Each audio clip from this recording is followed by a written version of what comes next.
অনেকের দেখবেন নামাজের কালো কর পড়ে যাবে। ঠিক কইছে দুইজনে, সবাই কর সুবহানাল্লাহ। আমরা তো অন্তত নামাজ পড়ি, আলহামদুলিল্লাহ, আলহামদুলিল্লাহ পড়ার চেষ্টা করি, আলহামদুলিল্লাহ পড়ি, আলহামদুলিল্লাহ পড়ি। যদ্দুর হয়েছে এটা আল্লাহ তাআলা যদ্দুর দিয়েছেন হয়েছে। কিছু লোক দেখবেন নামাজের বয়স মাত্র 2 মাস, কপালের করের বয়স দেখলে মনে হয় না হলেও 40 বছর ধরে নামাজ পড়ে। না, এরকম লোক আছে? এর নাম গাফলতি। এই গাফেলদেরকে আল্লাহ পছন্দ করেন না। 3 নম্বরে শুনেন আমার ভাইরা, সাদুল কবিলা ফাসিকুহুম, এলাকা এলাকায় দেখবেন ফাসিক, গুন্ডা, লুটেরা, বদমাইশ লোকগুলা নেতা হয়ে যাবে।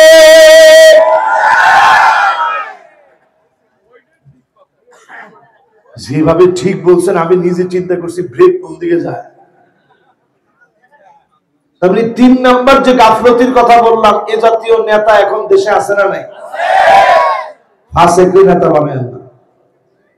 3 নাম্বার শেষ। আমি 20টা শোনাবো। কয়টা? 20টার মধ্যে একজন কোমর টান দিয়ে দিছে এখন। 3 নাম্বারে আছে কিন্তু চাচা, যদি উনি দেখায় যে হুজুর আমি আসতেছি, আমি বিরাট খুশি হয়ে যাবো, দেখি দেখায় কিনা। মাশাআল্লাহ, ঠিক আছে, জোরে একটা তাকবীর দেন, লিল্লাহি তাকবীর। উনি দেখায় গেছে হুজুর আসতেছে। হিসাব চাপতে পারে তো, অসুবিধা নেই, হতে পারে। তাহলে 3 নাম্বারটা বোঝা যায় গাফলতি এখন আমাদের ভিতরে আছে না নাই? 4 নাম্বারটা দেখবেন কাসিয়াতুন আরিয়াত, এমন মহিলারা পোশাক পরবে, যেই মহিলারা আসলে পোশাক পরেছে নিজেকে ঢাকার জন্য না, এমন পোশাক পরবে মনে হবে নিজেদেরকে প্রদর্শন করার জন্য পরেছে। এর মধ্যে সব যুবকরা ঠিক কইছে, মুরব্বীরা লজ্জায় মাথা নিচের দিকে দিয়ে রেখেছে। হুজুর এই কিরকম কথা? আচ্ছা একটু আপনারা বলেন তো দেখি, এটার নাম কি গাফলতি না? জোরে কোন, এটার নাম কি গাফলতি না? এই গাফেলরা দেখবেন প্রশ্ন করে, হুজুররা যদি কোনোভাবে ক্ষমতায় বসে পড়ে আমাদেরকে কি বোরকা পরা লাগবে? তো বোরকা পড়তে তো হুজুররা বলে না, বোরকা পড়তে বলছে কি? আর এই কথা কয় না কে? যেই নারীরা পর্দা করে না, শোনেন, 24টা ঘন্টা, প্রত্যেকটা ঘন্টার, প্রত্যেকটা মিনিটের, প্রত্যেকটা সেকেন্ডের, প্রত্যেকটা ইকো সেকেন্ড, প্রত্যেকটা ন্যানো সেকেন্ড হারামের গুনাহ হচ্ছে, কবিরা গুনাহ হচ্ছে, কবিরা গুনাহ হচ্ছে। তো আমরা আপনারা বাধ্য করব কেন? আপনি নিজেই তো স্বাধীন হওয়ার কথা ছিল। নামাজ পড়ার ব্যাপারে কোনো আপত্তি নাই মা বোনদের, রোজা রাখার ব্যাপারে আপত্তি নেই, পর্দার ব্যাপারে আপত্তি তোলেন, তার মানে বোঝা যায় তিনি ইসলাম বুঝে নাই। অর্ধেক বুঝলেও পুরাপুরি ইসলাম তিনি এখনো বুঝে না। কয় নাম্বারটা গেছে বলতে পারেন? কয় নাম্বার বাকি আছে? কয়টা বাকি? 16টা আছে এখন। শুনবেন না ইনশাআল্লাহ? এরপরে আমার ভাইরা এমন সময় আসবে দেখবেন, অধিকাংশ ক্ষেত্রে দেখবেন আল মুতাশাব্বিহাত, ছেলেরা মেয়েদের মতো চলবে, মেয়েরা ছেলেদের মতো চলবে। আমাদের সমাজের ভিতরে এমন ছেলে আর এমন মেয়ে এখন আছে না? না, কোথায় কোথায় আছে এখানে? আরে না না, চুয়াডাঙ্গায় কি এরকম আছে? চুয়াডাঙ্গায় এরকম আছে? মা বন্ধুর জন্য ওয়াজ করি আজকে, এরকম যদি হয়, রাসূল বলতেছেন আমি যেদিন মিরাজের রজনীতে জান্নাত দেখতে গেলাম, ইত্তালাতুল জান্নাত ফারাআইতু আকসার আহলিহা আল ফুকারা, আমি জান্নাতে গেলাম, অধিকাংশ অংশ অধিবাসী দেখলাম যারা দরিদ্র, এমন মানুষকে আল্লাহ জান্নাত দিয়েছে। ওয়াত্তালাতুন নার, জাহান্নামের দিকে যখন নবীজিকে দেখানো হলো, ফারাআইতু আকসারা আহলিহা আন-নিসা, অধিক অংশ দেখলাম মহিলাদেরকে। যে সমস্ত নারীরা জাহান্নামের দিকে যাবে তাদের বৈশিষ্ট্য হবে এমন, পোশাক পরেও যেন পরে না, ছেলে মেয়ে একরকম হয়ে যাবে, মেয়ে হয়েও ছেলের মতো পোশাক পরবে। এমন মেয়ে এখন সারা বাংলাদেশে না, সারা বিশ্বের ভিতরে এখন কম না বেশি। এদেরকে নাম দিছে নারী স্বাধীনতা। জোরে করো, কি স্বাধীনতা? এই নারী স্বাধীনতার নাম দিয়ে নারীদেরকে মার্কেটে ছেড়ে দিছে, যেমনি ইচ্ছে এমনি চলে। ইসলাম যদি এই জমিনে কায়েম হয়ে যায়, আপনার বাধ্য করা লাগবে না, অটোমেটিক্যালি আপনি সোজা পথে হাঁটবেন। ঠিক কিনা বলে? কত নাম্বার গেল? এবার 6 নাম্বার শুনুন আমার ভাইরা।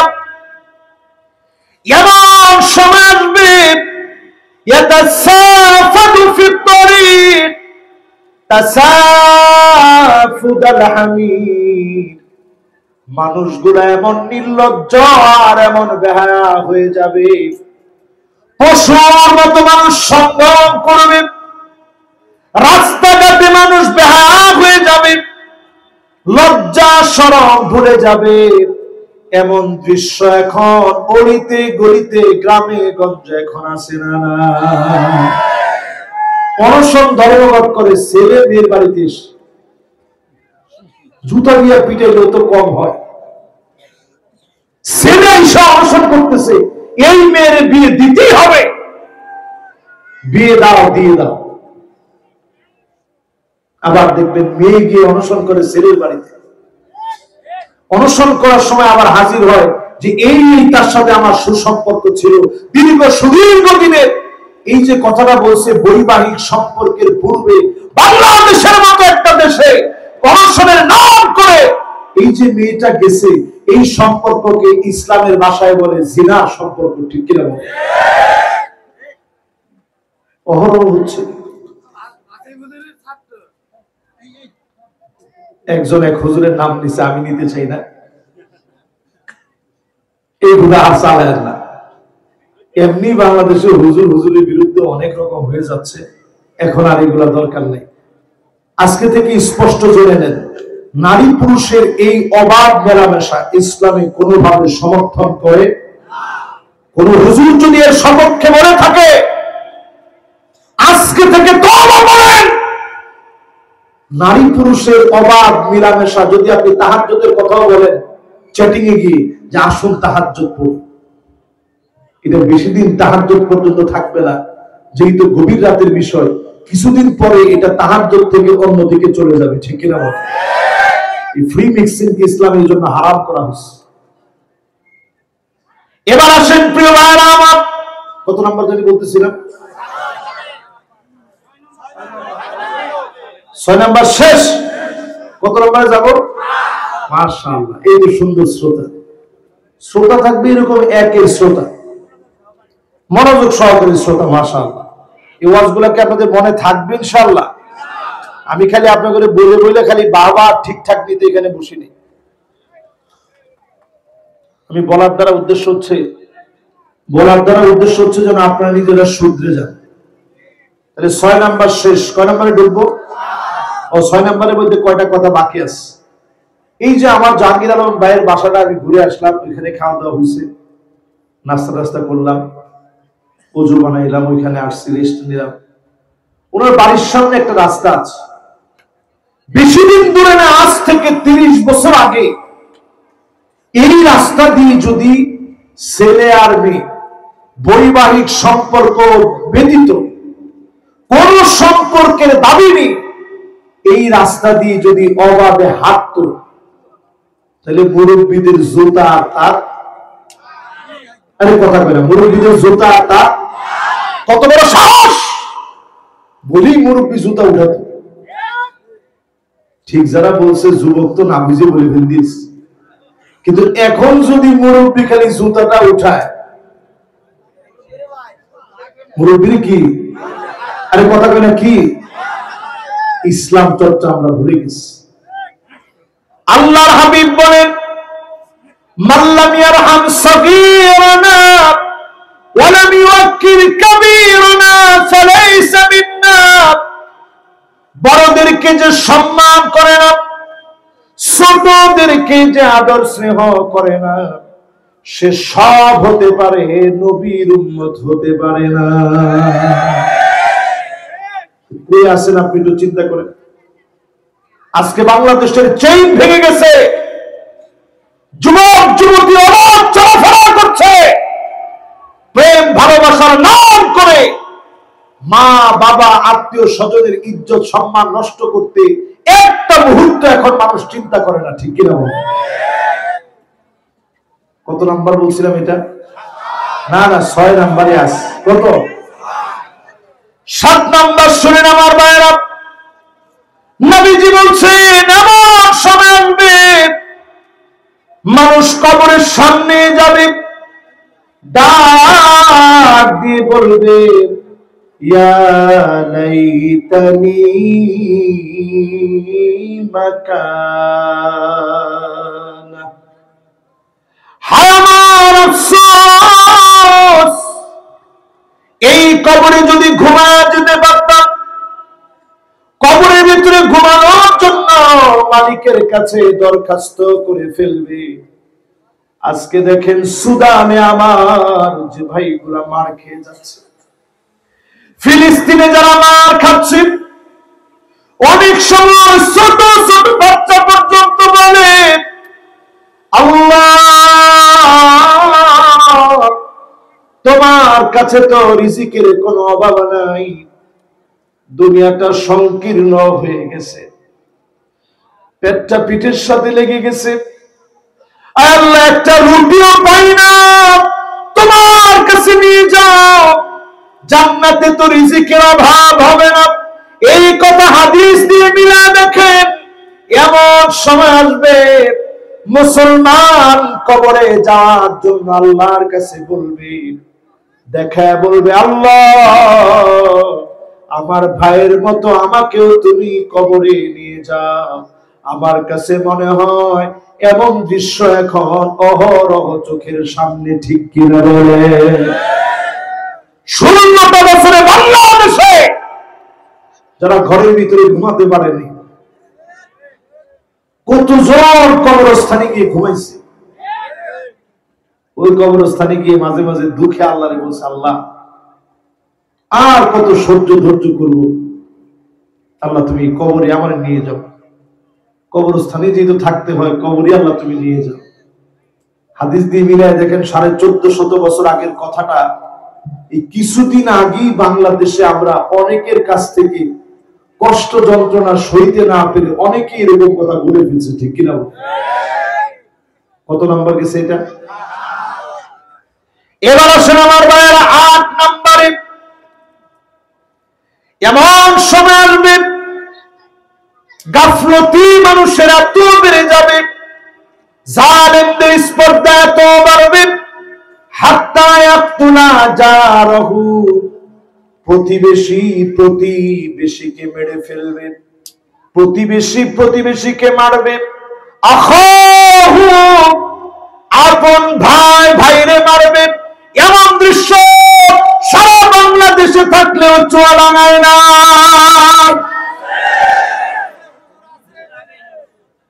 কি বলেন? আপন ভাই ভাইরে মারে, এরকম দৃশ্য আছে? এই কয়েকদিন আগে আমরা পত্র পত্রিকায় সব জায়গায় দেখছি, আপন ভাই ভাইয়ের চোখ উঠায় ফেলতেছে, দেখছেন না আপনারা? ধৈরা চোখটা উঠাই ফেলছে। হায়রে মানুষ, আমি হাদিসটা মিলে অবাক হয়ে গেল।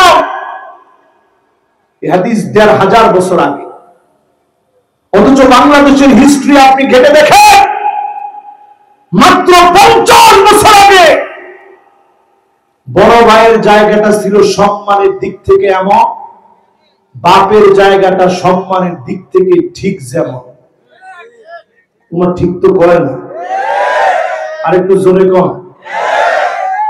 এরপরে নবীজি বলেন একই হাদিসের ভিতরে বাপকে পর্যন্ত সন্তান শহীদ করে ফেলবে। আহারে মুসলমান, এই অল্প কয়েকদিনে বাংলাদেশে এমন ঘটনা কয়েকটা ঘটে গেছে। বাপের সন্তান মেরে ফেলছে, বাপের সন্তান মেরে ফেলছে, একজন আলেমকে সন্তান মেরে ফেলছে। সন্তান নিজে স্বীকারোক্তি দিয়েছে। শেষ সময়ে বাপ তাকে জোর করে বলেছে, বাজান রে তোরে আর কিছুই বলবো না, জিন্দেগিতে কোনদিন মোবাইল দেখতে নিষেধ করবো না, তারপরেও বাপের মারিস না। সন্তান বাপের গায়ে ছুরি চালিয়েছে, একটার পর একটা আঘাত করেছে। বাপ সন্তানের হাতে একে একে আঘাত খেয়ে শহীদ হয়ে গেছে। রমজান মাসে সন্তানকে নামাজের কথা বলেছে, মোবাইল কিনে নিয়েছে। সন্তান গিয়ে বাপের গায়ে ছুরি দিয়ে আঘাত করেছে। নামাজরত অবস্থায় বাপ চিৎকার মেরে উঠেছে, সন্তানের আঘাতে মাটির মধ্যে লুটায় পড়েছে। এই দৃশ্যগুলো এখন আপনারা দেখতেছেন, কারণ কি এই দৃশ্যগুলো এই জন্য দেখছে, এই সময়গুলোতে গাফলতি বেড়ে গেছে। যদি এখন সোজা হয়ে যাক, সোজা সোজা আমাদের হাতে যিনি ক্ষমতা দিয়ে দিবেন তিনি কে? কত নাম্বারটা বলছি? মাশাআল্লাহ, অর্ধেকটা হয়ে গেছে। কষ্ট হচ্ছে আপনাদের? মাশাআল্লাহ, 7 মিনিট 8 মিনিট বা 10-15 মিনিটের মধ্যে শেষ করবো ইনশাআল্লাহ। কি ওয়াজ অনেকক্ষণ হয়েছে না? না না, রাতের একটার কাজ নেই বাজার। এই অল্প কিছুক্ষণ খালি বাদ বাকি লোক যারা আছে মনোযোগ নিয়ে শুই। আমি আগ্রহ পাচ্ছি কেন, আমি দেখতেছি অনেকে যারা এদিক সেদিক একটু ইস্তেঞ্জা করতে গেছে আবার আইসা আইসা বসতেছে। এই জন্য আমি চিন্তা করতেছি না, কমপ্লিট করি আজকে উঠবো ইনশাআল্লাহ। হ্যাঁ মাশাআল্লাহ, এই যে 3 জন 11:30 ইনশাআল্লাহ। হুজুর বসেন ইনশাআল্লাহ। মাদ্রাসা আবার একটু তাড়াতাড়ি বন্ধ হয়ে যাবে, তো গেট অফ হয়ে যাবে ইনশাআল্লাহ। আজকে আমি ছুটি নিয়ে দিলাম, কোনো হুজুররা কিচ্ছু বলবে না ইনশাআল্লাহ। কে বলবো যে হুজুরে বলছে একটু শুইনা যেতে। এবার বলেন তাহলে 8 নাম্বার গেছে, এবার কয় নাম্বার? 9 নাম্বারে এমন সময় আসবে যেই সময় আপনি দেখবেন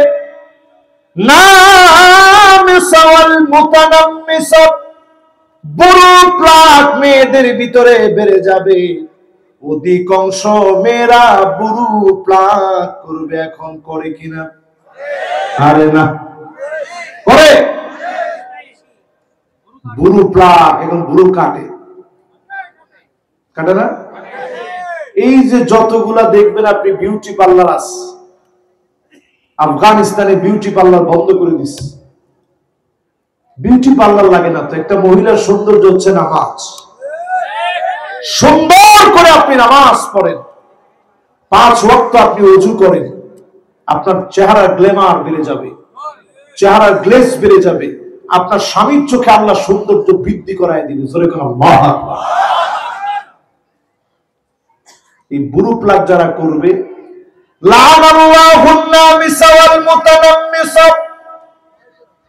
প্রতিনিয়ত আল্লাহর লানত পড়বে। প্রতিনিয়ত মালিক যদি অভিসম্পাত করে, মালিক যদি রাগান্বিত থাকে, বরকত পাবেন কেমনে? এই জন্য ঘরে ঘরে বরকত নেই।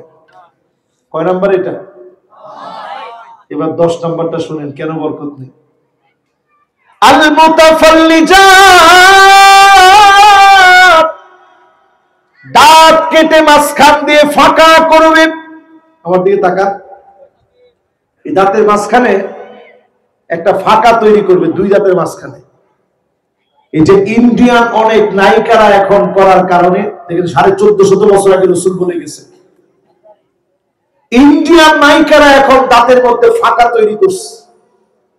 এর জন্য বাংলাদেশের যারা তাদেরকে অনুকরণ করে, দাঁতের মধ্যে ডেন্টিস্টের কাছে গিয়া ফাঁকা তৈরি করে। আগের দিনের মানুষ দেখা যেত ফাঁকা থাকলে লজ্জা পেত যে কি দাঁতের মধ্যে ফাঁকা কেমনে কি, কিন্তু এখনকার লোকেরা ফাঁকা তৈরি করে। রাসূল 1450 বছর আগে বলে গেলেন একটা সময় আসবে দাঁতের ভিতরে নারীরা ফাঁকা তৈরি করবে। এখন করে কিনা? কত নাম্বার এটা? 11 নম্বরে প্রিয় ভাইরা আমার, এমন সময় আসবে লোকাবিন লোকা, চরিত্রহীন লম্পট এমন ব্যক্তি, যে লোকটা দুশ্চরিত্র হতে হতে মানুষের চোখের সামনে ধরা পড়েছে, এমন লোকগুলা একটা সময় শুনবেন বড় বড় বড় নেতা হয়ে গেছে।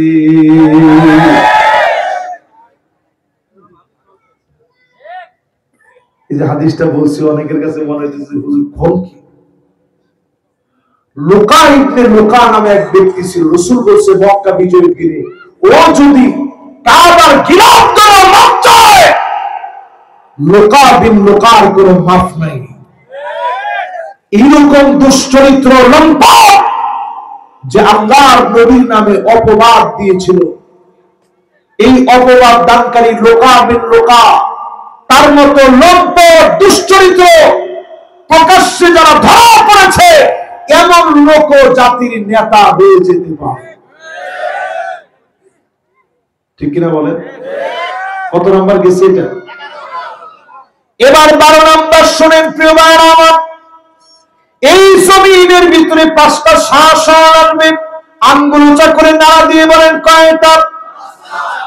হয় না? সবাই সবাই একটু 2টা হাত উঠান। এবার 2টা হাত নিয়ে একটা নাড়া দেন। কয়টা? মাশাআল্লাহ, কি সুন্দর। এবার হাতগুলো নামান, বলেন কয়টা শাসন এই পৃথিবীতে আসবে? 12 নম্বরে 5টা শাসন। অন্যগুলো যদি খালি শুনে শুনে মুখস্থ নাও রাখতে পারেন, এটি একটু মুখস্থ করে নিয়ে যাবেন। যুবকরা আগামী দিনের সবচেয়ে বড় হাতিয়ার হবে। আল্লাহর নবী বলে গেছেন 12র ভিতরে 5টা শাসনের কথা।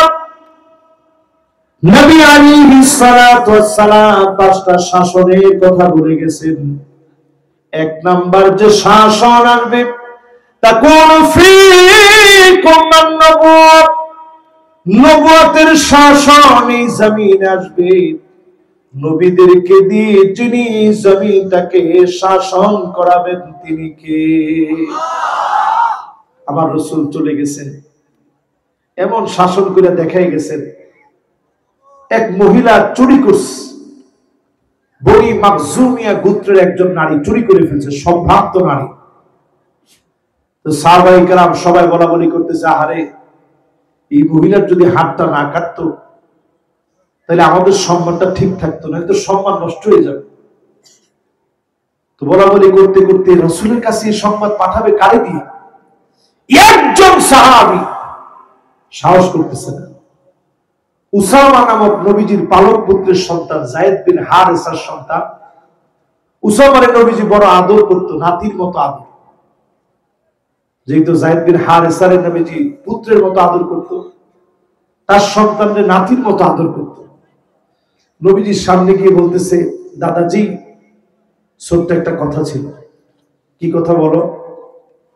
কথা হচ্ছে ওই যে মহিলাটা চুরির দায়ে ধরা পড়ছে, তার হাত যদি না কাটে, হাত যদি না কেটে আপনি যদি একটু সহজ করে দেন, জরিমানা আদায় করে যদি ছেড়ে দিতেন, তাহলে ইসলাম সহ সবার মান সম্মানটা বেঁচে যেত। এই প্রস্তাব যখন দেওয়া হলো, নবী সাল্লাল্লাহু আলাইহি ওয়াসাল্লামের চেহারা লাল হয়ে গেছে। আল্লাহ নবী বললেন, শোনো, লাউ ফাতিমা বিনতে মুহাম্মদ লাসারাকাত লাকাতাতু ইয়াদাহা, আমার মেয়ে ফাতেমাও যদি চুরি করে ফেলতো, আমি নবী এক কোপ দিয়ে ফাতেমার হাত কেটে দিতে দেরি করতাম না। এক কোপ দিয়ে হাত কেটে ফেলতাম, এক কোপ দিয়ে হাত কেটে ফেলা হতো। ফাতেমা চুরি করলে এতটুকু ছাড় দেওয়া হতো না। ইসলাম তো সেই ধর্ম, আল্লাহ নবী নিজের কন্যার ব্যাপারে সামান্য ছাড় দেন নাই। হযরতে ওমর যখন খলিফা ছিলেন, সন্তান কেমন ভাবে বিচার করলেন, কবরস্থ হয়ে যাওয়ার পরে হাতের চাবুক ছাড়ে না। আল্লাহকে ডেকে বলে, আল্লাহ, আমি ওমরকে শাসনের কার্যে জালেমদের কাতারে শামিল করো না। হযরত ওমরের মতো সাহাবী নিজের সন্তানের ক্ষেত্রে ছাড় দেয় না। যুগে যুগে ইসলামের শাসন দেখেন, সামান্য তিল পরিমাণ কোন ছাড় নাই। আল্লাহ নবী বলে গেলে নবীরা এই পৃথিবীর শাসন করবে, আর কোন নবী পৃথিবীতে আসবে না। খাতামুন নবীন নবীজি আমার শেষ নবীকে দিয়ে এই জমিনকে আল্লাহ শাসন করা বুঝায় দিলেন। আমার নবীর শাসনের মধ্য দিয়ে নবুয়তের সমাপ্তি হয়েছে। বাকি 4টা শাসন যিনি দেখাবেন তিনি কে? শেষ নবুয়তের শাসন। পরের শাসন শুনেন, ثم تكون خلافة على منهاج نبوة, নবুয়তের পরে খোলাফায়ে রাশিদিনরা শাসন করবে। 32 বছর 6 মাস ধরে পৃথিবী শাসন হবে। আওয়াজ করে বলা লাগবে কয়দিন? সবাই বলেন কয়দিন? এই ইতিহাস লিখছে মাইকেল এইচ হার্ট, পিকে হিস্ট্রি, কত ব্যক্তি ইতিহাস লিখছে। একজন কলম ধরতে পারে নাই যে সাহাবায়ে কেরাম 1 টাকার দুর্নীতি করছে এই 32 বছর 6 মাস। ঠিক কি বাড়িতে গিয়ে বলবেন? জোরে কম। 16টা বছরে কিরকম দুর্নীতি হয়েছে একটু মিলান। একজন যে টাকা দুর্নীতি করছে, উনি যদি প্রত্যেক দিন 1000 টাকার নোট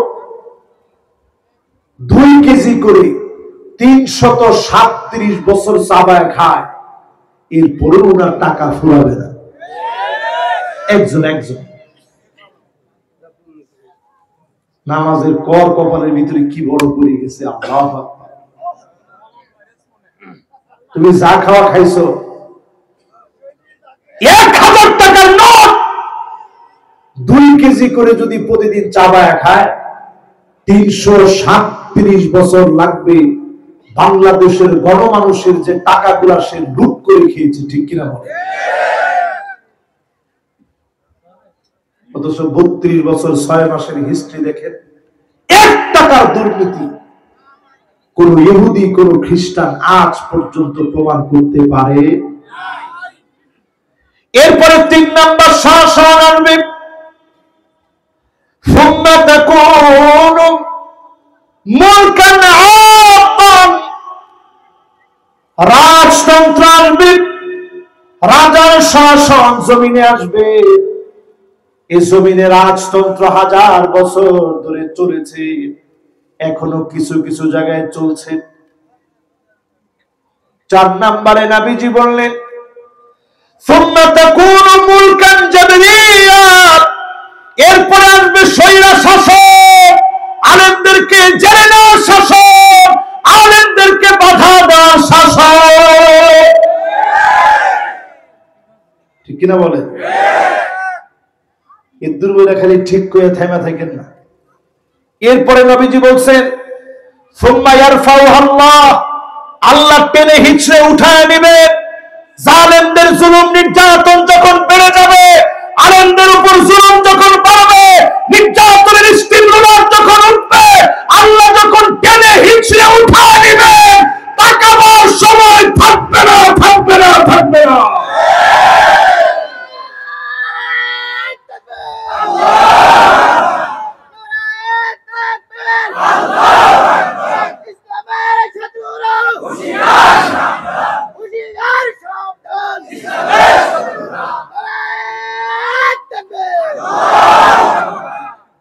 এবার একটু আপনারা আমার সাথে সাথে বলেন তো দেখি, আল্লাহ টাইনা উঠেছে সময়, সময় লাগছে?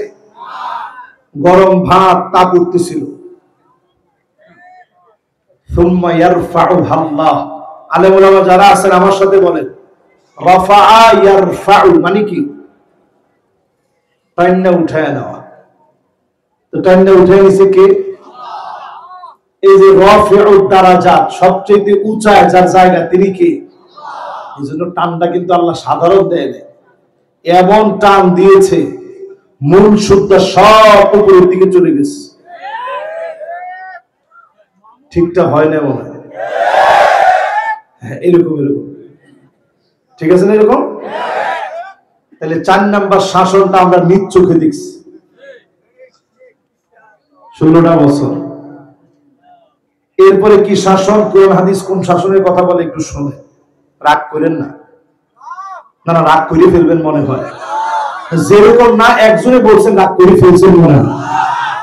বলবো, আল্লাহ নবী বলে গেছেন, সুম্মা তাকুনু খিলাফাতান আলা মিনহাজি নবুওয়াতিন। আবার এই দুনিয়ার ভিতরে কোরআন সুন্নাহ অনুযায়ী, আবার এই দুনিয়ার ভিতরে সবশেষে কোরআন সুন্নাহ বিধান আসবে, কোরআন সুন্নাহ দিয়ে রাষ্ট্র চলবে। ঠিক কিনা বলে? এটা দেখে আপনাদের খুব রাগ হয়েছে? হইলে একটু হইল, না না একটু না হইলে না হইল। তো এই যে এটা বলে রাসূল কি করছেন, সুম্মা সাকাত, নবীজি চুপ হয়ে গেছেন। যদি একবার জমিনের দিন কায়েম হয়ে যায়, জালেমরা আর কোন দিনের জন্য তাকায়াও বাধা দিতে পারবে না। ঠিক কিনা বলে? চোখ বড় বড় করে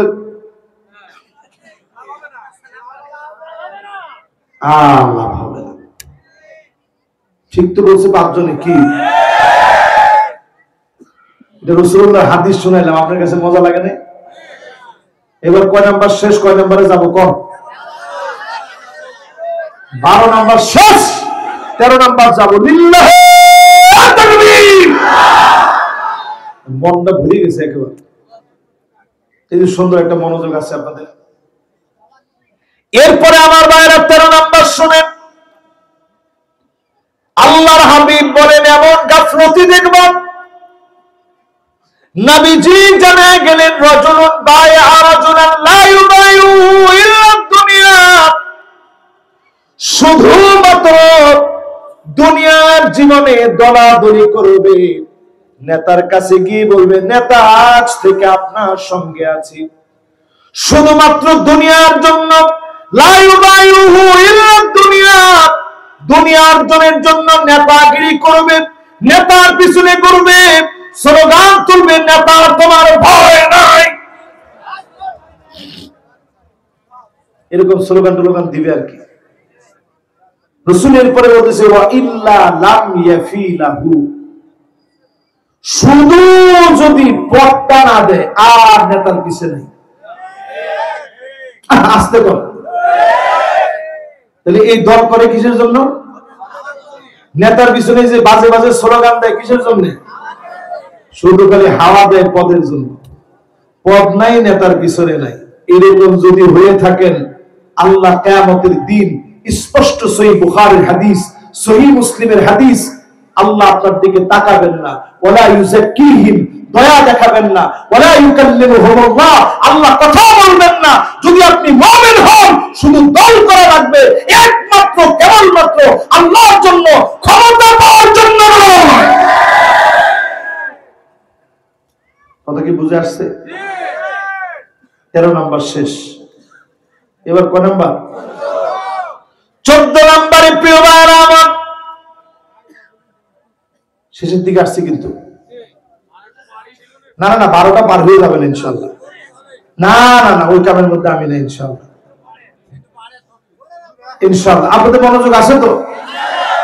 মাশাআল্লাহ। এই তো যুবকরা কয় হুজুর আছে, যুবক 20টা থাকলে তো যথেষ্ট। একটা ছোট্ট গল্প মনে হয়েছে যুবকদেরকে নিয়ে, বলবো? মাশাআল্লাহ, দেখি কে বলছে বলেন। মাশাআল্লাহ, তো মাদ্রাসার ছাত্র। আমরা এরকম ওয়াজে যাইতাম, আমরা এরকম বলতাম। অনেকে মনে হয় মনে মনে চিন্তা করতেছেন বৃষ্টি মনে হয় এই আসলো। আরে না বেটা, কিসের বৃষ্টি? ইনশাআল্লাহ, ইনশাআল্লাহ কোন দূরে সরে। গল্পটা হচ্ছে, এই পৃথিবীতে একজন শাসক ছিল, নাম ছিল চেঙ্গিস খান। আমাদের যিনি ছিল 16 বছর, এর চাইতে কয়শো গুণ বেশি জালেম ছিল, একটু চিন্তা করেন। তার হাতে 4 কোটি মানুষ মারা গেছে। কয় কোটি? তাহলে কি পরিমাণ বড় জালেম এই চেঙ্গিস খান। এই পৃথিবীতে কাউকে ভয় পায় নাই, 25 বছরের মুসলিম একজন যুবককে ভয় পেয়েছে। জোরে করে আল্লাহ। সেই যুবকের নাম ছিল সুলতান জালালউদ্দিন খাওয়ারিজমি শাহ। বয়স ছিল মাত্র 25 বছর। চেঙ্গিস খান যখন সারা দুনিয়াতে মানুষ মারতেছে, মারতে মারতে সে হাত বাড়াইছে মুসলমানদের দিকে। অনেক মুসলমান সে মারছে। এই আফগানিস্তান, উজবেকিস্তান, তুর্কমেনিস্তান, তুর্কিস্তান, কিরগিজস্তান সহ, ইরান সহ বৃহত্তর একটা বিশাল মুসলিম ভূখণ্ড ছিল। ওই মুসলিম ভূখণ্ডের ভিতরে যখন আক্রমণ করতে আসছে, 25 বছরের যুবকটা সামনে গিয়ে নেতৃত্ব দিয়ে সেনাপতির দায়িত্ব পালন করছে। লক্ষ লক্ষ চেঙ্গিস খানের বাহিনী আসছে, মুসলমানরা তার বিরুদ্ধে প্রতিরোধ গড়ে তুলছে। এমন মার মারছে, এমন পরিমাণ শহীদ, এমন পরিমাণ মুসলমানেরা মারছে। সেই সময়ের চেঙ্গিস খানের বাহিনী ভয়ে আতঙ্কে ওই জায়গা থেকে ভেগে যেতে বাধ্য হয়েছে। জোরে করে আল্লাহ। ওরা ছিল খ্রিস্টান, মুসলমানদেরকে মারতে আসছে, মুসলমান মাইক দিয়ে দিস। খ্রিস্টান সুকৌশলে চিন্তা করলো যে মুসলমানদেরকে আগে ঐক্যটা নষ্ট করতে হবে। এই ঐক্য নষ্ট করার জন্য সংঘবদ্ধ যে বৃহৎ একটা মুসলিম ভূখণ্ড ছিল, উজবেকিস্তান, তুর্কমেনিস্তান, কিরগিজস্তান, আফগানিস্তান সহ, ইরান সহ, এই পুরাটা নিয়ে একটা মুসলিম ভূখণ্ড। এই পুরো জায়গার ভিতরে স্পাইদেরকে ঢুকাই দিল, গোয়েন্দা ঢুকাই দিল টাকা দিয়ে দিয়ে, যে প্রত্যেকটা ভূখণ্ড আস্তে আস্তে আলাদা করার কাজ করো। মুসলমানেরা বারবার ঠকে গেছে। তখন গোত্রতান্ত্রিক, দলাদলি, মারামারি, বর্ণবাদ, জাতীয়তাবাদ, বিভিন্ন নামে যখন মুসলমানেরা গোত্রবাদের মধ্য দিয়ে বিভিন্ন পয়েন্টে পয়েন্টে যখন মুসলমানেরা বিভক্ত হয়েছে, তখনই মুসলমানেরা মার খেয়েছে। ঠিক কিনা বলে? বাঘ হইতে হইতে হইতে হইতে সুলতান জালালউদ্দিন খাওয়ারিজমি শাহ, তার সঙ্গে দেখে মাত্র কয়েক হাজার সৈন্য আছে, আর সব বাঘ হয়ে গেছে। যখন এই সংবাদ তৎকালীন চেঙ্গিস খানের কান পর্যন্ত পৌঁছেছে, আর দেরি করে নাই, লক্ষ লক্ষ বাহিনী নিয়ে হাজির হয়ে গেছে। এমন ভাবে মুসলমানদেরকে মারছে, একেবারে জমিনের সাথে শোয়ায় দিবে। সুলতান জালালউদ্দিন খাওয়ারিজমি শাহ, 25 বছরের একজন যুবক, উনি তরবারি নিয়ে একটা আল্লাহু আকবার বলে ঝাঁপায় পড়ছে, এমন ভাবে এক লাফ দিয়ে চেঙ্গিস খানকে গিয়ে ধরে ফেলছে। জোরে করে আল্লাহ। চেঙ্গিস খান জীবনে কোনোদিন কারো তরবারিরে ভয় পায় নাই, কিন্তু তার তরবারিরে ভয় পেয়ে একটা সময় থরথর করে তার হাত থেকে তরবারি কাঁপতে কাঁপতে পড়ে গেছে। জোরে করে আল্লাহ। যে চেঙ্গিস খানের চোখে চোখে তাকায় কোনো শাসক কথা বলতে পারে নাই, 25 বছরের যুবকের ভয় পেয়ে গেছে, চতুর্দিক থেকে হাজার হাজার বাহিনী ধরে ফেলছে। সুলতান জালালউদ্দিন খাওয়ারিজমি শাহ বুঝে ফেলছে আজকে আর আমার বাঁচার উপায় নেই, এখনই দিন বিজয়ের জন্য আমাকে কৌশল অবলম্বন করতে হবে।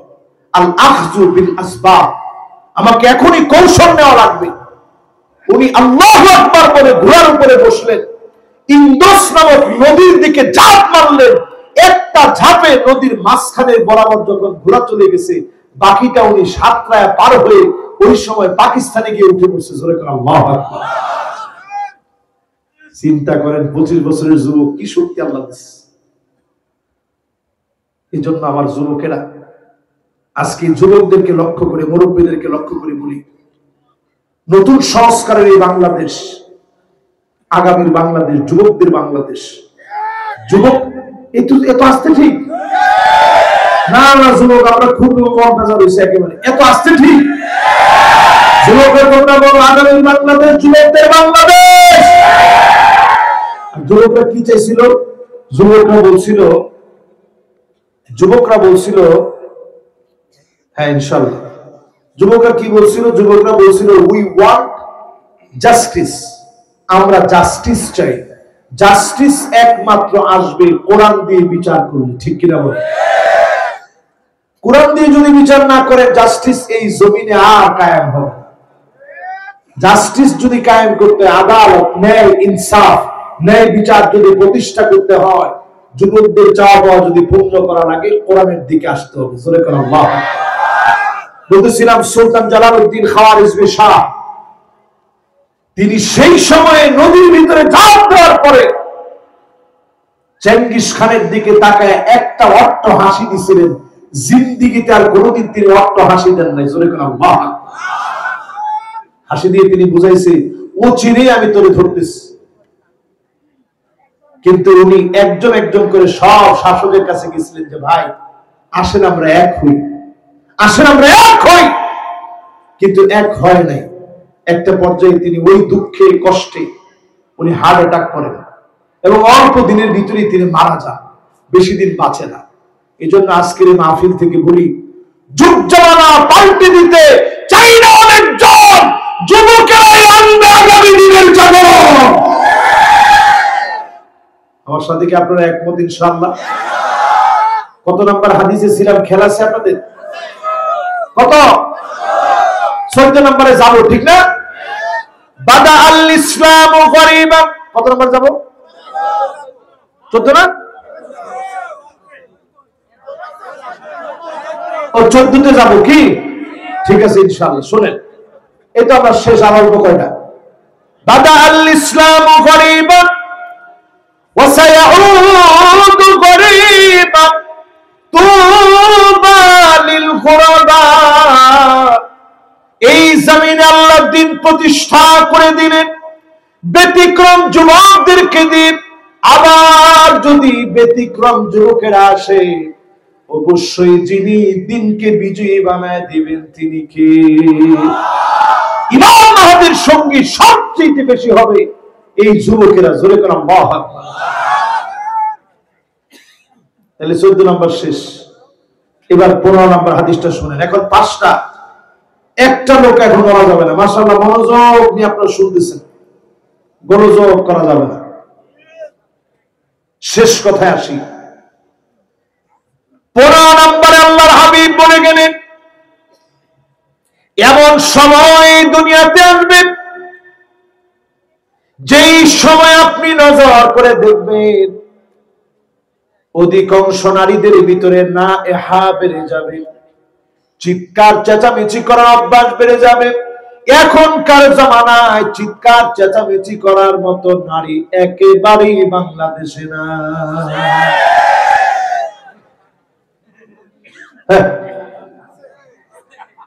আসলে আছে। আগের দিনের মহিলারা স্বামীর চোখের দিকে তাকায় কথা বলতে লজ্জা পেত। নাম ধরে ডাকা তো দূরে থাক, বলতো যে এ আব্দুল্লাহ আব্বা শুনছেন, আর এখন কে শুনছ? ঠিক কিনা? রাসূলের হাদিসটা মিলায় দেখেন কেমনে মিলে গেছে। এরপরে আমার ভাইরা কত নম্বর? 16 নম্বরে আল্লাহর হাবিব বলেন, এমন সময় তোমাদের চোখে তোমরা দেখবা হাত্তা ইয়াবুদাল্লাহু ওয়াল উজ্জা, মুসলমানের সন্তান হয়ে মূর্তির পূজা করবে, মূর্তির সামনে গিয়ে মাথা নত করে দিবে। ঠিক কিনা বলে? এখনো বুঝেন না, কবে বুঝবেন? এই যে একজন আলেমরে ঘুম করার কথা বলা হলো, এই আলেমের নাম কি? মুহিবুল্লাহ, আরে না, মুহিবুল্লাহ সাহেব, মাওলানা মুহিবুল্লাহ সাহেব নামে একজন বৃদ্ধ মানুষকে ঘুম করা হয়েছে না? ঘুম করার পরে এখন আবার নতুন করে একটা নাটক, কেমন যেন আমার কাছে মনে হচ্ছে, বলতেছে উনি নিজেই গেছে। এরপর বলতেছে ওনার কানে কে জানি বলছে যে তুমি যাও, আমি গেছি। এখন এই নাটকের স্ক্রিপ্ট পূর্ণভাবে সাজানোর জন্য উনি খালি গায়ে দৌড় দিচ্ছেন, সিসি ক্যামেরা লাগানো আছে, দেখছেন ওনারা আসলে জিনে আসর করছে। এরপরে 3 দিন পরে তার পাগড়ি পাওয়া গেছে। কেন পাগড়ি 3 দিন ওইখানে পরে রইল? একজন লোক ধরলো না পাগড়িটা? বাংলাদেশের মতো জায়গায় একটা সুতা পরে থাকলে অনেকে ধরে ফেলে, আর 3 দিন পাগড়ি পরে রইল, ধরলো না। এখন ওনার পাগড়িটা খুঁজে আনছে। ওই যে সিসি ক্যামেরার ভিতরে যেরকম পাগড়ি, ওই কালারটা মিলানোর জন্য তারা এই তাল বাহানা করছে। আপনি হাঁটার স্টাইল দেখবেন, মুহিবুল্লাহ সাহেব স্বাভাবিক সময়ে যেভাবে হাঁটেন, এই হাঁটার স্টাইল আর ওই দিনের হাঁটার স্টাইল সম্পূর্ণ ভিন্ন। এখনকার সময় উনি আয়েশা বলতেছে, আমি ক্লান্ত, আমার শরীরে কোনো শক্তি নাই। জুমায় গিয়ে দেখা যাচ্ছে উনি পড়ে যাচ্ছে, চেহারার ভিতরে একটা আতঙ্ক, একটা ভয়। আর ওই দিন উনি বীর ধর্মে হাঁটতেছে, সালাম দিচ্ছে। এরপরে আপনি আরেকটু তালাশ করে দেখবেন, ওনার ছেলের বক্তব্য আগে একরকম, পরে আরেক রকম। এখানে একটা ভয়, আতঙ্ক যেন তাদের ভিতরে বিরাজ করছে। শুধুমাত্র বাহ্যিক দৃষ্টিকোণ থেকে দেখেই আলেমরা অপরাধী বানায় দিবেন, আর যারা চূড়ান্ত অপরাধ করেছে তাদেরকে সাথ দিয়ে দিবেন। তা হয় না। বাংলার জনগণ এটার আসল রহস্য দেখে ছাড়বে। ঠিক কিনা বলে? এইরকম যখন আপনি দেখতেছেন, দেখবেন একটার পর একটা অসঙ্গতি। তারাই যেন এখন আমাদের চাইতে শক্তিশালী। এবার 17 নম্বরটা শুনেন। 17 নম্বরে আল্লাহর হাবিব বলেন, এমন সময় আসবে হাত্তা তাউদ আরদুল আরব মুরুজান ওয়া আনহারা, আরবের ভিতরে বৃষ্টি হবে, আরব সবুজ হয়ে যাবে, শ্যামল হয়ে যাবে। এখন তাকালি দেখি আরব কেমন যেন সবুজ হয়ে গেছে। তামিমে দারি রাদিয়াল্লাহু তাআলা আনহু থেকে দাজ্জালের যে বড় হাদিসটা বর্ণিত হয়েছে, দাজ্জালকে শিকল দিয়ে বেঁধে রাখা হয়েছে। এইভাবে হাত দিয়ে শিকল দিয়ে বেঁধে রাখা হয়েছে। দাজ্জাল আটক আছে একটা দ্বীপের উপরে। দাজ্জালকে দেখে তামিমে দারি ভয় পেয়ে গিয়েছিলেন আজব মানুষের মতো। এটা আবার কেমন? পা গুলা খাটো খাটো, চুলগুলা কুকড়ানো, একটা চোখ নষ্ট, কেমন যেন আঙ্গুর ফল পচে ফুলে গেলে যেমন এমন হয়ে গেছে। ডান দিকেরটা না বাম দিকেরটা, দুইটা রাওয়ায়াত আছে। এই দাজ্জাল যেদিন আসবে, মানুষগুলা ধোঁকা খেয়ে যাবে। নবীজি সাল্লাল্লাহু আলাইহি ওয়াসাল্লাম বলেছেন, ফিতনাতুদ দুহায়মা, ঘরে ঘরে একটা ফিতনা ঢুকবে। লাতালাতুহু লাতমাতা, সব ঘরে আঘাত করবে। এখন যদি হিসাব মিলায় দেখেন, আমার হাতের মোবাইলটা এখন চার্জে আছে, এটা দিয়ে যদি আপনাদেরকে দেখাই, এই ধরনের একটা মোবাইল, এটা ট্যাব। এরকম মোবাইল এই কোম্পানির না হোক, এরকম মোবাইল এখন আমাদের ঘরে ঘরে আছে না নাই? রাসূল বলেছেন একটা ফিতনা আসবে, লাতমা মানে চটকানা দেওয়া। আপনাদের এই চড়ার ভাষায় চটকানাকে কি বলে? থাপ্পড় বলে না? রাসূল বলেছেন একটার পর একটা থাপ্পড় আসবে, সব ঘরে ঘরে ঢুকবে। আমি হাদিসটা যখন আজকে থেকে 13 বছর আগে পড়ছি, তখন আমি খুব ভালো বুঝি না। আমার কাছে মনে হয়েছে কিরে, একটা থাপ্পড় আবার সব ঘরে যায় কেমনে? কিন্তু এখন আমি হিসাব মিলাই দেখতেছি, মোবাইল নামক একটা থাপ্পড় সারা দুনিয়ার ঘরে ঘরে এখন পৌঁছায় গেছে, ঠিক কিনা বলে? পৌঁছেছে না? বর্তমান চ্যাট জিপিটির যুগ। চ্যাট জিপিটি কে আপনি প্রশ্ন করবেন ও মাঠটা কোন জায়গায় কেমনে যাবো দেখাই দিবে। তাহলে কি অবস্থা এখন পৃথিবীর? গুগল ম্যাপে এখানে আসতে হইলে এখন আর পথ জিজ্ঞাসা করতে না, ভাই আলমডাঙ্গার অমুক জায়গায় যাবো, গুগলে বলেন, গুগল দেখাই দিবে। মানুষ যখন এইরকম প্রযুক্তি নির্ভর হয়ে যাবে, এরপরেই তো মানুষের পরীক্ষা শুরু হবে। পুরাপুরি শুরু হয়েছে না ভাই? পুরাপুরি শুরু হয়ে গেছে। এরপরে আল্লাহর হাবিব 18 নম্বরে বলেন, এমন সময় আসবে যেই সময়ে মানুষের অবস্থা এমন হবে, আল্লাহ সম্পর্কে যা ইচ্ছা তাই বলে ফেলবে। কয়েকদিনের ভিতরে দেখবেন অনেক নেতা বক্তব্য দিতে গিয়ে বলবে আল্লাহ বলছেন। আচ্ছা, আল্লাহ বলছেন বললে হয় এটা কোরআন হতে হবে, না হলে হাদিস কুদসি হতে হবে। এছাড়া আল্লাহ বলছেন বলে কথা বললেই মাইক আমরা দিতে হবে না, আল্লাহ দিবে, ঠিক কিনা বলে? মানুষ কথা বলতে বলতে দেখেন তর্ক লাগাই দিবে। আল্লাহ বলছেন, খবরদার, আল্লাহর উপরে মিথ্যা বলা যাবে না। 19 নম্বরে প্রিয় ভাইরা আমার, আজকের এখান থেকে উঠবেন শেষ দুইটা নসিহত মেনে। নবী আলাইহিস সালাম বলেন, এমন ভাবে নামাজ পড়বা, আলাইকুম বিসসালাত, এমন ভাবে তোমার উপরে নামাজ পড়া আবশ্যক। মুওয়াদ্দাইন, কেমন যেন তোমার জীবনের শেষ নামাজ।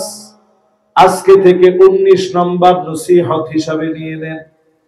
নিজের পরিশুদ্ধ করেন, জীবনের শেষ নামাজ মনে করে দাঁড়ায় যান। মসজিদে ঢোকার সময় মনে করেন আল্লাহুম্মা আফতাহলি আবওয়াব রাহমাতিক, এই কথা বলে আমি ঢুকলাম। অন্য কোন জায়গায় আল্লাহ সব রহমতের দরজা খুলে দেয় না, মসজিদে ঢুকলে রহমতের সব দরজা যিনি খুলে দিবেন তিনি কে?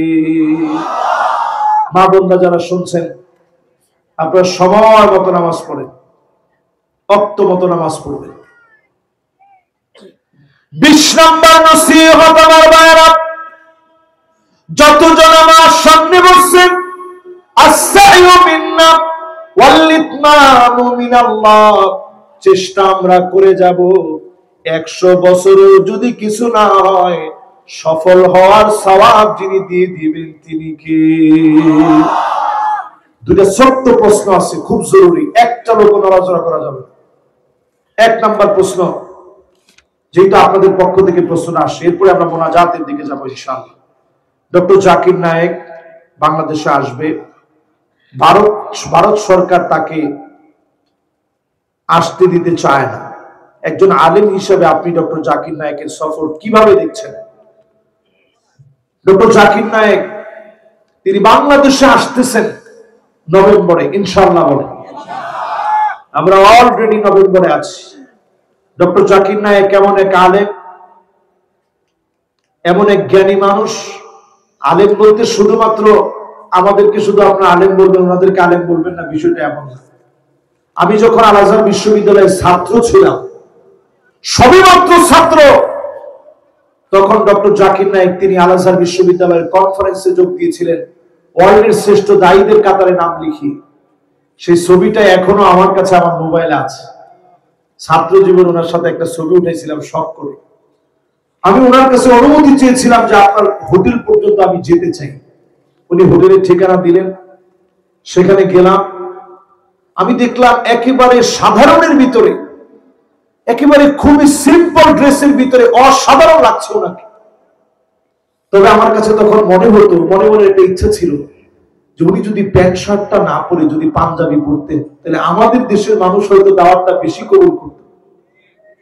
আমি দেখলাম আলহামদুলিল্লাহ অল্প দিনের ব্যবধানে এখন কিন্তু উনি পাঞ্জাবি পরেন, পাঞ্জাবি পায়জামা, সুন্দর ড্রেস পরেন। এমন এক দায়ী তিনি। আমি দেখেছি নাস্তিকদেরকে মুখের উপরে প্রশ্নের উত্তর দিতে পারে সারা ওয়ার্ল্ডের ভিতরে। আপনি যদি আলেমদের তালিকা করেন এর মধ্যে অনন্য হচ্ছে ডক্টর জাকির নায়েক। আলহামদুলিল্লাহ, আল্লাহ এমন মেধাতারে দিছে। জাকির নায়েক প্রতি বছর বাংলাদেশ সহ সারা ওয়ার্ল্ডে এরকম মেহমান আসে না, অথবা প্রতি বছরই পৃথিবীতে জাকির নায়েকের মতো মানুষরা জন্ম নেয় না। শতাব্দীর ভিতরে এরকম একজন জাকির নায়েক পাওয়া যায় না। আমি দেখেছি আল আজহার বিশ্ববিদ্যালয়ে তিনি যখন কথা বলতেছিলেন, তিনি প্রথমে বিনয় নিয়ে বললেন যে আমি তো ওরকম কোন আলেম না, এত এত আলেমের সামনে আমি কথা বলবো। আল আজহার বিশ্ববিদ্যালয়ে আমাদের মাথার তাজ। আপনাদেরকে শ্রদ্ধার সঙ্গে বলি, সম্মানের সঙ্গে বলি, আমি যেহেতু আজামি, একজন অনারব, আমার একজন অনুবাদক থাকবে যিনি আমার কথাগুলো অনুবাদ করে বুঝিয়ে দিবে।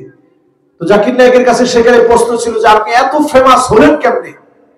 জাকির নায়েক সেখানে বলতেছিল আমি এত ফেমাস হয়েছি এটা আমি জানি না, তবে এতটুকু আমি জানি যে আল্লাহর কথাগুলো আমি মানুষের সামনে প্রচার করার কারণে, আমি সৃষ্টির সামনে স্রষ্টার সৌন্দর্য তুলে ধরার কারণে স্রষ্টা আমাকে বড় বানায় দিয়েছে। সুবহানাল্লাহ।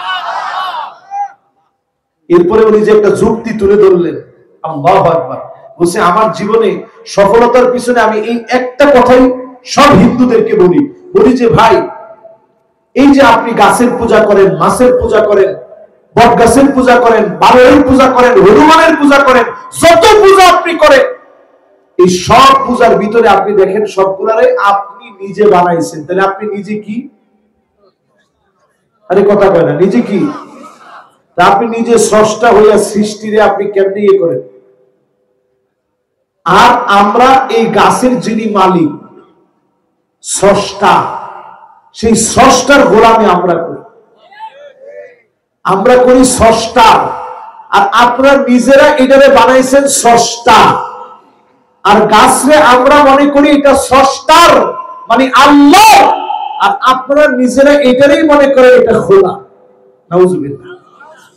তাহলে এই যে আপনাদের আর আমাদের মাঝে তেমন পার্থক্য নাই। অ্যাপোস্ট্রফ এস অথবা বাংলায় সম্বন্ধ পদ বলে, একটা হচ্ছে স্রষ্টা আর একটা হচ্ছে স্রষ্টা। উনি বলছে মাঝখানের এই রটা যদি, এই যে রটা নিয়ে ঝামেলা, আপনারা মনে করতেছেন এটা নিজেই স্রষ্টা, আর আমরা মনে করেছি এটা স্রষ্টা। আমরা যদি খালি একটু রটা যুক্ত করে নিতে পারি, তাইলেই আমরা হিন্দু মুসলমান সবাই এক হয়ে যাবে। সুবহানাল্লাহ। তাহলে তারা যদি গাছের স্রষ্টা মনে না করে, বানরকে স্রষ্টা মনে না করে, এমনকি গরুটারে যে গাভীটারে যদি তারা মা মনে না করে, তাহলে তো তারা স্রষ্টারে মানলো, আল্লাহরে মানলো। যদি এইভাবে আল্লাহরে মেনে নেয়, তাহলে তারা একত্ববাদে বিশ্বাসী হবে, কালেমা পড়তে তারা বাধ্য হবে। ঠিক কিনা বলে? ওনার এই কথা শুনে আল আজহার বিশ্ববিদ্যালয়ের আলেমরা অবাক হয়ে গেছে, কি তথ্য দিল উনি। এবং ওইখানে তিনি বললেন যে আমি Yajurveda, Rigveda, Samaveda, Atharvaveda, Smriti, Shruti, Upanishad, New Testament, Old Testament সবগুলো আমি পড়েছি। কম্পারেটিভ রিলিজিয়নের উপর আমি পড়াশোনা করেছি। আমারও সাবজেক্ট ছিল আল আজহার বিশ্ববিদ্যালয়ের প্রথম 2 বছর এটা। আমি কম্পারেটিভ রিলিজিয়নের উপর পড়াশোনা করেছি। কাজে আপনারা ডক্টর জাকির নায়েক আসলে এই লেকচারগুলো শুনবেন। এবং বাংলাদেশ সরকারকে আমি বলবো, ভারতকে যদি আপনি তাক লাগাতে চান যে ভারত তার নাগরিকত্ব ক্যান্সেল করেছে, আপনি তার নাগরিকত্ব দিয়ে দেন। বাংলাদেশ সরকার যদি নাগরিকত্ব দিয়ে দেয়, আমার দেশের একজন নাগরিক এমন একটা মাথার মুকুট হবে, যিনি বাংলাদেশ না সারা পৃথিবীর মুকুটহীন সম্রাটটা তার মাথায় নিয়ে নাচে। ঠিক কিনা বলে? তো ইনশাআল্লাহ সেই সুযোগটা যদি বাংলাদেশ থেকে হয়, আমরা অনেক বড় একটা সম্পদ পাবো ইনশাআল্লাহ। তো ইনশাআল্লাহ ওনার লেকচারগুলো আপনারা শুনবেন। এটা ছিল প্রথম প্রশ্ন। আর দ্বিতীয় প্রশ্নটা আলহামদুলিল্লাহ আলেম ওলামা সহ সকলের ঐক্যবদ্ধ হওয়ার যে আহ্বান, এই আহ্বানটা বাস্তবায়ন হবে কিনা 1 মিনিটে শুনে যান। আলেম ওলামারা ঐক্যবদ্ধ হতে পারবে কিনা? আলেম ওলামা যারা আছে, ঐক্যবদ্ধ হওয়া একেবারে সহজ। ওয়াহদাতুস সফ। আপনি আপনার নিজের জায়গা থেকে পরিষ্কার হন, ক্ষমতার দ্বন্দ্ব ভুলে যান। টুপি নিয়ে মারামারি কাটাকাটি আর করেন না। টুপি নিয়ে যদি এখনো দ্বন্দ্ব করেন, সামনের দিন আসবে আপনার নিজের গলা কেটে ফেলা হবে। টুপি পরবেন কোন জায়গায়? আপনি বুঝতেছেন না? ওই দিন পুলিশের একজন লোক বলতেছে সব পুলিশ এক সমান না। ওই দিন পুলিশের এক লোক বলতেছে যদি কোন ইসলামের সরকার থাকতো আমি বিক্রমপুরীরে গুলি করে মেরে ফেলতাম। আজকে বিক্রমপুরীরে বলছে, কালকে আজহারিরে বলবে না, কোনো সন্দেহ আছে? এই জন্য মুসলমান বোঝার চেষ্টা করে, আলেমদের ঐক্যবদ্ধ হতে হবে। নবীজির কাছে আল্লাহ আয়াত নাযিল করলেন, কুল হুয়াল কাদিরু আলা আন ইয়াবআসা আলাইকুম আযাবান মিন ফাওকিকুম। নবী, আযাব আসবে উপরের দিক থেকে। সাথে সাথে আল্লাহর হাবিব বলতেছে, আল্লাহ উপরের দিক থেকে আযাব দিয়েন না, আমার উম্মত সব শেষ হয়ে যাবে। আল্লাহ দ্বিতীয় অপশন দিলেন, আও মিন তাহতি আরজুলিকুম, আযাব আসবে নিচ দিক থেকে, ভূমিকম্প হবে, সাইক্লোন হবে, ভূমিধস হবে, আল্লাহ আযাব দিয়েন না।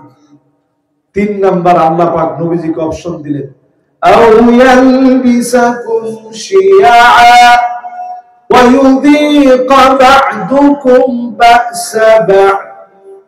ও নবী, দলে দলে আপনার উম্মত বিভক্ত হয়ে যাবে, বিভক্ত হওয়াকে পোশাক বানায় নেবে। এ দেখেন, পোশাক টানলেও করে না, দেখছেন? এই জন্য আমরা যে দলাদলি করি, টানলেও আসে না, আর মানে আসবো না, আসেন আসবো না। নবীজি এই আয়াতের এই অংশ নাযিল হওয়ার পরে বলতেছে, আল্লাহ এটা ঠিক আছে, এটা একটু সহজ, আগের দুইটার চেয়ে তো কম, মারধর খাবে না, নিজেরা নিজেরা কতদিন মারামারি করবে, ঠিক হয়ে যাবে। আপনি কি মনে করেন না 54 বছর পরে ঠিক হওয়ার সময় আসছে? আজকে থেকে ঠিক হয়ে যান। যদি আজ থেকে নিয়ত করেন ঠিক হবে, অবশ্যই এই জমিনের দিন কায়েম হয়ে যাবে ইনশাআল্লাহ। যতগুলো কথা বললাম, আল্লাহ রাব্বুল আলামিন প্রত্যেকটা কথার উপরে আমল করার তৌফিক দান করুন। পরে আমিন। আমরা মুনাজাত করে যাব, সুদান সহ মাজলুম ফিলিস্তিনিদের জন্য আমরা দোয়া করে যাব। মাহফিল কর্তৃপক্ষ অনুমতি দিলে আমি দোয়ার দিকে যেতে চাই। জি ইনশাআল্লাহ। আল্লাহুম্মা আমিন। রব্বানা যালামনা আনফুসানা وإن لم تغفر لنا وترحمنا لنكونن من الخاسرين